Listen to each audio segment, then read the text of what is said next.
Hi everyone, this is Siamara, and today I wanted to talk to you about God and the way He communicates.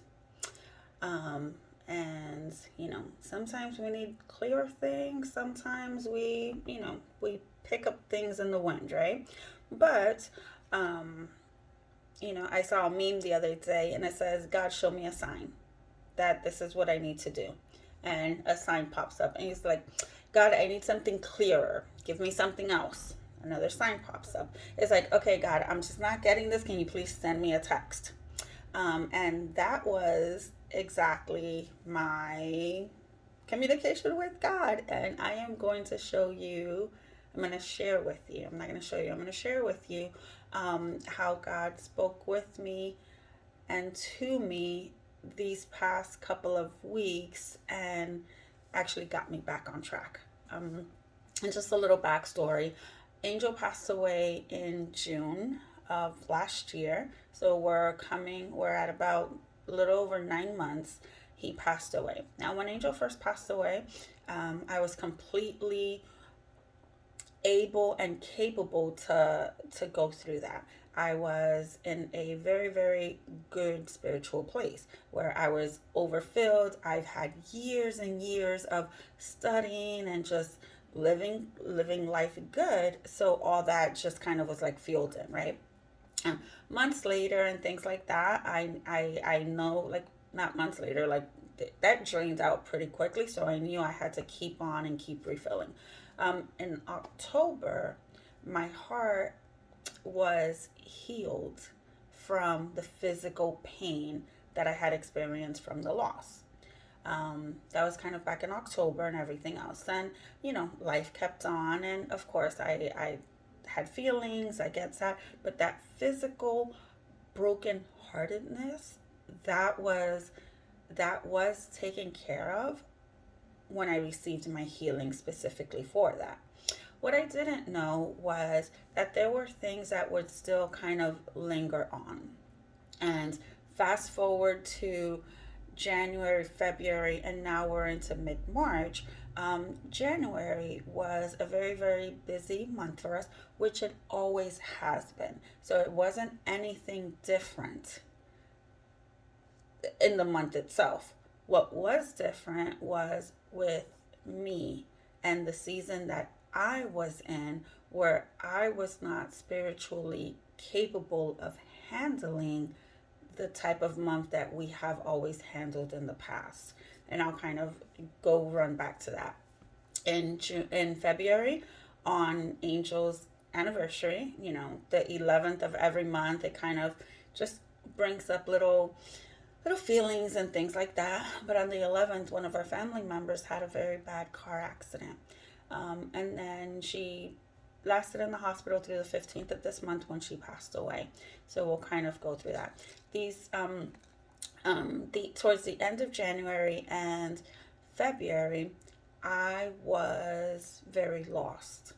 I was lost in my feelings, and I was I'm not sure how I got caught up in my feelings. I'm not a feelings kind of person. To me, it's always been like, your feelings don't matter. You do what needs to be done and you get it done. Feelings don't have anything to do with life, right? Like, you roll them in, you're like, oh, okay, and then they roll right back out. But I have been caught in a sadness, some simple just void inside of me. Just on Friday, I had a conversation with a friend, and I was telling her I'm living in vain, and I'm just a shell, just going through the motions, and I was kind of like, I'm like, I was talking to Jesus the other day, and I'm like, when can I go back to being myself? When can I go back to asking a person how they're doing, but genuinely wanting to know how they're really doing? And if they're not doing okay, it's like, hey, let me pray with you, because that's who I've always been, or that's who I am. And it's kind of like, oh, how are you? Okay, good. And I kind of skedaddle away to minimize the conversation and minimize fellowship. So I kind of was talking to God about that. Then these past 2-ish weeks, the word forsaken has come up. And, continuously, this word has just popped up in my heart. Now, to forsake or to be forsaken, I'm reading too, just so that so I can get like all the little details. It means to quit or leave entirely, to desert, to abandon, to depart from, to renounce, to withdraw from. And that kept on coming up, and it's God telling me that he's not doing that to me, that he won't do that to me. And of course, that was kind of like the first sign is the word, right? He's like, forsake. It's like, hey, it's here. I won't do this to you. It's written all over scripture that I won't forsake you, and, that I won't do it. All right. But of course, I needed a bigger sign. So then he did send me bigger signs, and I'm going to give you a couple of more incredible signs that he's given me over the past week and a half.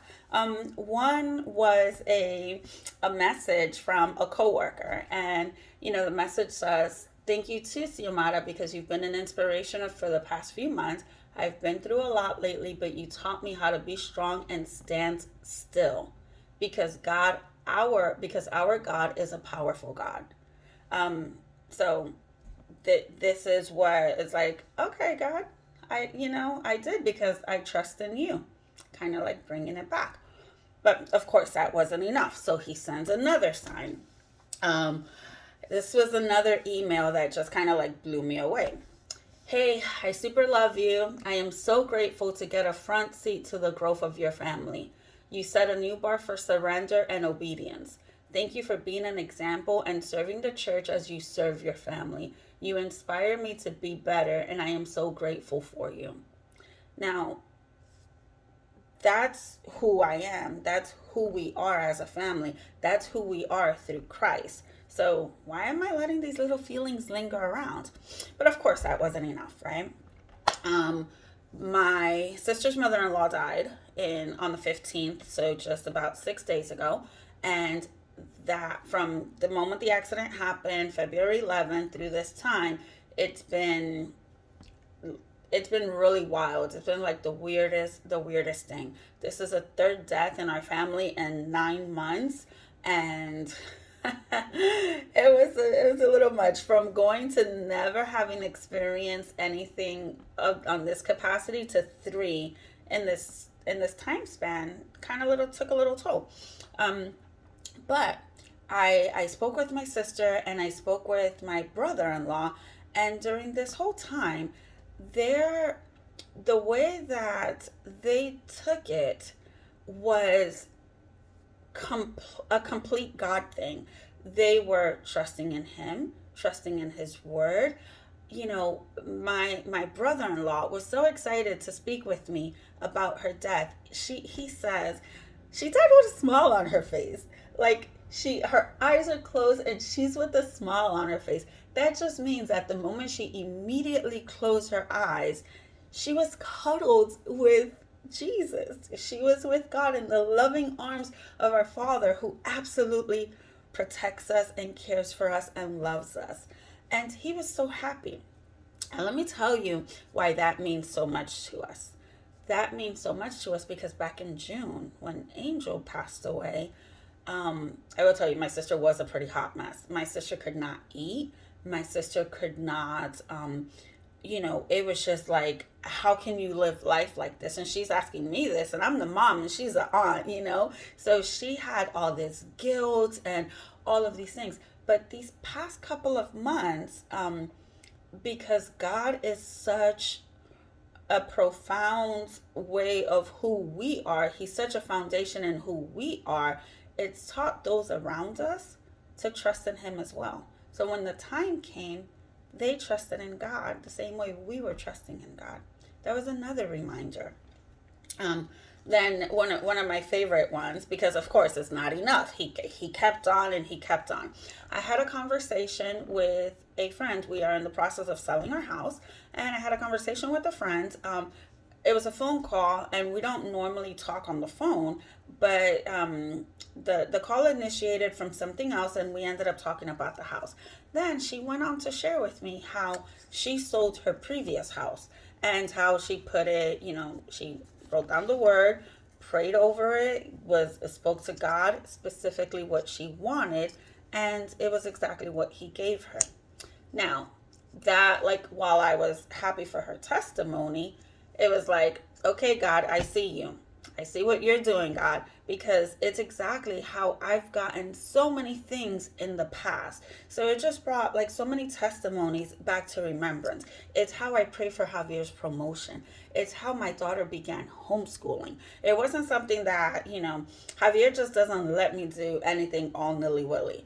I ask Javier for something, he says no, I'm like, whatever. And I go to talk to God, and we devise a plan, and not an evil plan. Obviously, I go to the word, I write it all down, I see why it's what my family needs to do, and I pray about it. And Javier comes around, and it's why we have the things that we have. It's how we got into the RV. It's how we got into Nashville. It's how we've done thing and thing and thing again in our lives. And it was such a remembrance of those little things.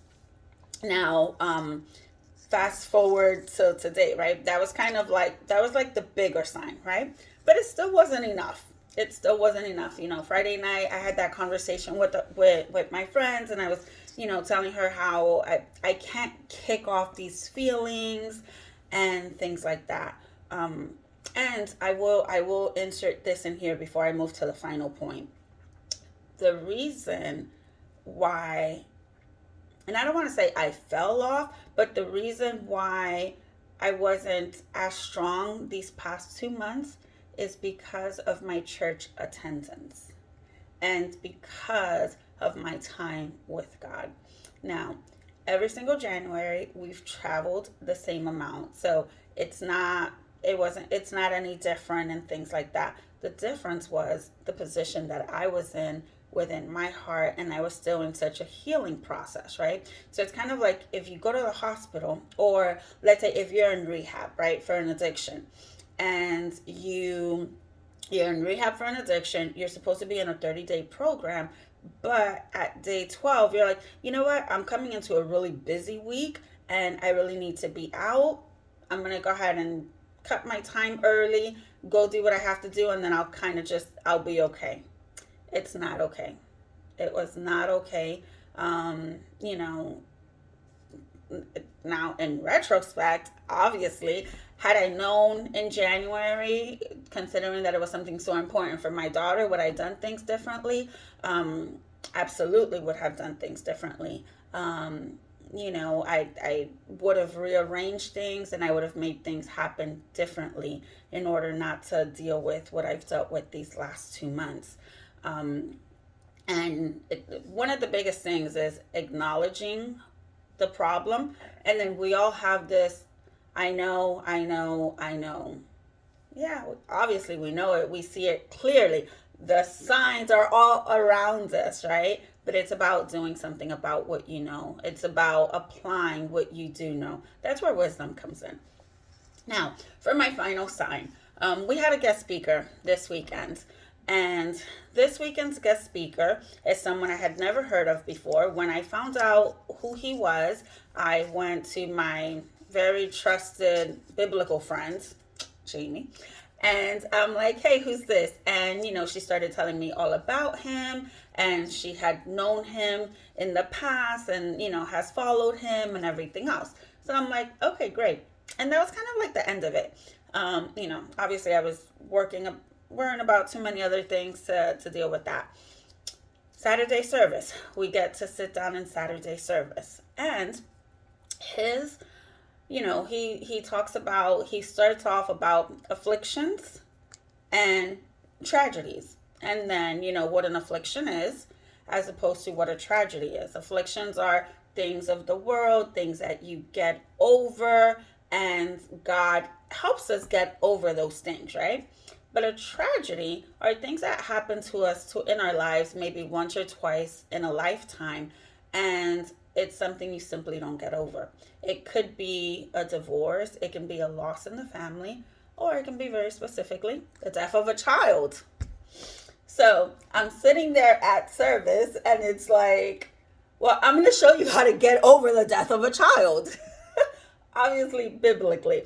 And that was like the final sign, and it was like, oh, okay, God, this is exactly what I needed. And then there's 8 points that the pastor was outlining, and then I'm like, yes, I can do points. It was like 1, 2, 3, written exactly down. Now, I literally cried through most of the service because that was a specific word. It's like, I don't care. There's nobody else in that auditorium. That man was talking to me, and he has no idea who I was or what I was or anything of that sort, but he was speaking specifically with me because that was God's communication to me, to tell me how to move on, what to do, and everything else. And while back in October, my broken heart was healed, this past Saturday, I've been made whole. One of the biggest things during this whole, like the word forsaken, and then the other signs that had kept coming up. One of the leaders in our family says, "Hey, we should really do a family Bible study, right? Because we study the Bible and we do all these things with our fellow church members and our friends, but we didn't have something within our family to do it together." Then it's my brother-in-law, my sister-in-law, me and Javier, and their spouses, right? So it was supposed to be 6 of us. Then I'm like, you know what? My sister should really be in on this. So then my sister and her husband joined. Last night, we are in the book of Galatians. Last night we had our first Bible study. And whoa, we are so on fire. But that was another way to get me back into the study of the word and everything else. So just kind of wanted to share with you, yet, don't ignore the signs. God talks to us. God will never quit. He will never leave. He will never forsake us. And he hasn't. And time again, he will remind us of how faithful he has been. And there's no reason not to trust in him.